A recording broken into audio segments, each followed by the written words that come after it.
Wapo wafanyakazi katika nchi hii wanapata milioni 40 kwa mwezi.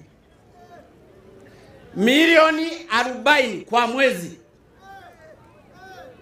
Na wapo wanaopata 300,000 kwa mwezi. Nataka wale wa milioni 40, na hili nalisema kwa sababu mimi ndio rais.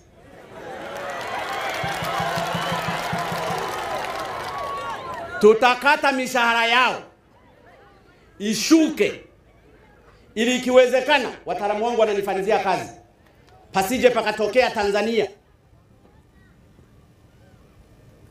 asije akatokea Tanzania mtu anapata mshahara wa zaidi ya milioni 15. Ili hizi zingine zote tuziteremshe kwa watu wa chini. Yule atakayeng'ang'ania kwamba mimi lazima milioni 40, aache kazi pale pale, tuweke mtu mwingine ambaye atataka mshahara huo.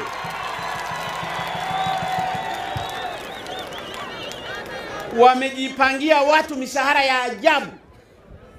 Wanashirikiana na mabodi wanayoyaongoza, na saa nyingine hizo bodi ndizo zinahongwa pesa. Na bodi zile ndio zinapendekeza mishahara ya machifu executive.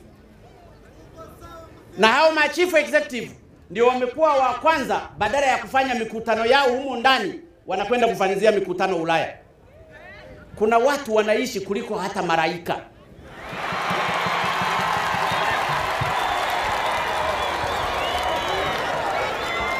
Chato oye! Chato oye! Chato oye!